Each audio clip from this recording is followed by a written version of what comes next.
André Gide, Les caves du Vatican. Livre premier, Antime Armand Dubois. 1. L'an 1890, sous le pontificat de Léon XIII, la renommée du docteur X, spécialiste pour maladies d'origine rhumatismale, appela à Rome Antime Armand Dubois, franc-maçon. « Et quoi ?» s'écriait Julius de Baragnoul, son beau-frère. « C'est votre corps que vous vous en allez soigner à Rome. Puissiez-vous reconnaître là-bas combien votre âme est encore plus malade ?» À quoi répondait Armand Dubois sur un ton de commisération renchérie. « Mon pauvre ami, regardez donc mes épaules. » Le débonnaire Baragnoul levait les yeux malgré lui vers les épaules de son beau-frère. Elles se trémoussaient, comme soulevées par un rire profond, irrépressible. Et c'était certes grand pitié que de voir ce vaste corps, à demi perclus, occupé à cette parodie de reliquat de ses disponibilités musculaires. Allons, décidément leur position était prise. L'éloquence de Baragnoul n'y pourrait rien changer. Le temps peut-être, le secret conseil des saints lieux. D'un air immensément découragé, Julius disait seulement « Antime, vous me faites beaucoup de peine. » Les épaules aussitôt s'arrêtaient de danser, car Antime aimait son beau-frère.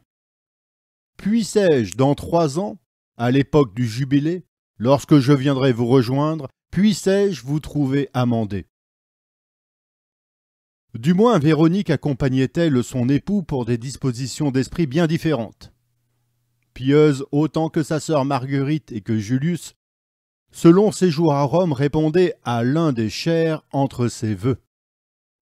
Elle meublait de menues pratiques pieuses sa monotone vie déçue et, bréhaigne, donnait à l'idéal les soins que ne réclamait d'elle aucun enfant.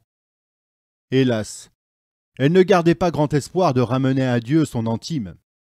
Elle savait depuis longtemps de quel entêtement était capable ce large front barré de quel déni. L'abbé Flon l'avait averti. « Les plus inébranlables résolutions, lui disait-il, madame, ce sont les pires.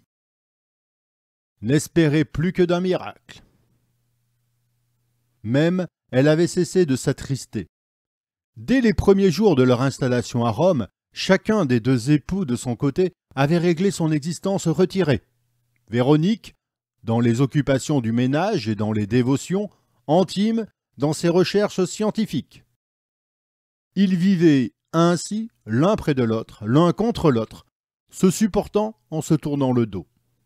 Grâce à quoi régnait entre eux une manière de concorde, planait sur eux une sorte de demi-félicité, chacun d'eux trouvant dans le support de l'autre l'emploi discret de sa vertu. L'appartement qu'ils avaient loué par l'entremise d'une agence présentait, comme la plupart des logements italiens, joint à l'imprévu avantage de remarquables inconvénients.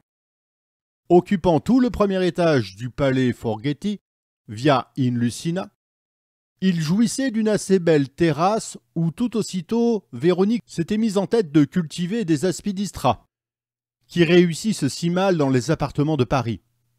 Mais pour se rendre sur la terrasse, force était de traverser l'orangerie dont Antime avait fait aussitôt son laboratoire, et dont il avait été convenu qu'il livrerait passage de telle heure à telle heure du jour. Sans bruit, Véronique poussait la porte, puis glissait furtivement les yeux au sol, comme passe un convers devant les graffitis obscènes, car elle dédaignait de voir tout au fond de la pièce, débordant du fauteuil où s'accotait une béquille, l'énorme dos d'Antime se voûtait au-dessus d'on ne sait quelque maligne opération.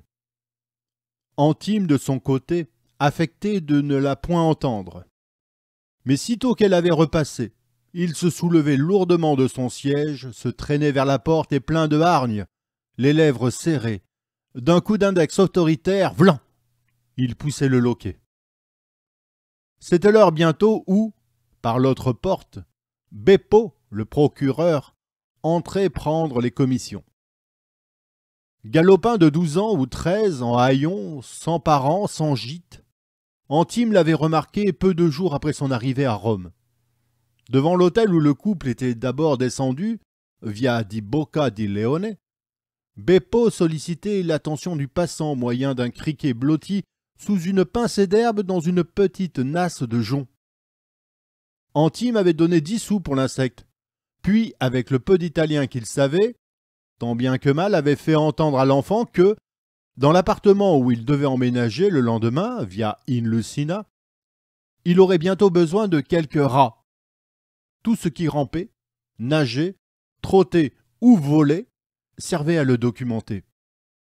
Il travaillait sur la chair vive.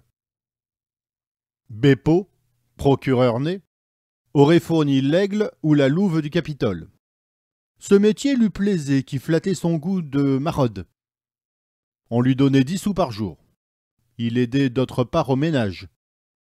Véronique d'abord le regardait d'un mauvais œil.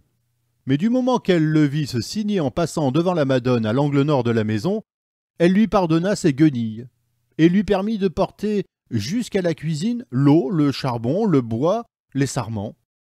Il portait même le panier quand il accompagnait Véronique au marché, le mardi et le vendredi, jour où Caroline, la bonne, qu'ils avaient amenée de Paris, était trop occupée par le ménage. Beppo n'aimait pas Véronique. Mais il s'était épris du savant qui bientôt, au lieu de descendre péniblement dans la cour prendre livraison des victimes, permit à l'enfant de monter au laboratoire. On y accédait directement par la terrasse d'un escalier dérobé relié à la cour. Dans sa revêche solitude, le cœur d'Antime battait un peu lorsqu'approchait le faible claquement des pieds nus sur les dalles. Il n'en laissait rien voir. Rien ne le dérangeait dans son travail. L'enfant ne frappait pas à la porte vitrée. Il grattait. Et comme Antime restait courbé devant sa table sans répondre, il avançait de 4 pas et jetait de sa voix fraîche un « Persemo » qui remplissait d'azur la pièce. À la voix, on eût dit un ange.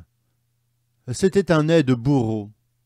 Dans ce sac qu'il posait sur la table à supplice, quelle nouvelle victime apportait-il?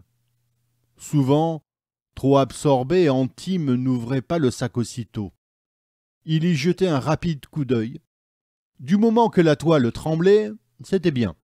Rats, souris, passereaux, grenouilles, tout était bon pour ce moloche. Parfois, Beppo n'apportait rien. Il entrait tout de même. Il savait qu'Armand Dubois l'attendait, fût-ce les mains vides, et tandis que l'enfant silencieux aux côtés du savant se penchait vers quelque abominable expérience, je voudrais pouvoir assurer que le savant ne goûtait pas un vaniteux plaisir de faux dieu à sentir le regard étonné du petit se poser, tour à tour, plein d'épouvante, sur l'animal, plein d'admiration sur lui-même.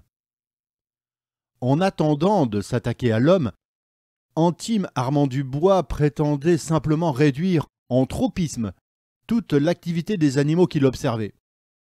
Tropisme. Le mot n'était pas plutôt inventé que déjà l'on ne comprenait plus rien d'autre. Une catégorie de psychologues ne consentit plus qu'au tropisme. Tropisme. Quelle lumière soudaine émanait de ces syllabes. Évidemment, l'organisme cédait aux mêmes incitations que l'héliotropes, lorsque la plante involontaire tourne sa fleur face au soleil, ce qui est aisément réductible à quelques simples lois de physique et de thermochimie. Le cosmos, enfin, se douait d'une bénignité rassurante. Dans les plus surprenants mouvements de l'être, on pouvait uniment reconnaître une parfaite obéissance à l'agent. Pour servir à ses fins, pour obtenir de l'animal maté l'aveu de sa simplicité, Antime Armand Dubois venait d'inventer un compliqué système de boîtes à couleurs, à trappes, à labyrinthes, à compartiments contenant les uns de la nourriture, les autres rien, où quelques poudres sternutatoires apportent de couleurs ou de formes différentes. Instruments diaboliques qui tôt après firent fureur en Allemagne et qui, sous le nom de Werkzirkaffen, servirent à la nouvelle école psychophysiologique à faire un pas de plus dans l'incrédulité. Et pour agir distinctement sur l'un ou l'autre sens de l'animal, sur l'une ou l'autre partie du cerveau, il aveuglait ceux-ci, assourdissait ceux-là, les châtrait, les décortiquait, les écervelait, les dépouillait de tel ou tel organe que vous eussiez juré indispensable, dont l'animal, pour l'instruction d'Antime, se passait. Son communiqué sur les réflexes conditionnels venait de révolutionner l'université d'Uppsala. D'âpres discussions s'étaient élevées auxquelles avait pris part l'élite des savants étrangers. Dans l'esprit d'Antime, cependant, s'ameutaient les questions nouvelles, laissant donc ergoter ses collègues. Il poussait ses investigations dans d'autres voies, prétendant forcer Dieu dans de plus secrets retranchements. Que toute activité entraîna une usure, il ne lui suffit pas de l'admettre grosso modo, ni que l'animal, par le seul exercice de ses muscles ou de ses sens, dépensât. Après chaque dépense, il demandait « Combien ?» Et le patient exténué cherchait-il à récupérer. Antime, au lieu de le nourrir, le pesait. L'apport de nouveaux éléments eût compliqué par trop l'expérience que voici. 6 rats jeûnants et ligotés entraient quotidiennement en balance. 2 aveugles, 2 borgnes, 2 y-voyants. De ces derniers, un petit moulin mécanique fatiguait sans cesse la vue. Après 5 jours de jeûne, dans quel rapport étaient les pertes respectives? Sur de petits tableaux ad hoc, Armand Dubois, chaque jour, à midi, ajoutait de nouveaux chiffres triomphaux.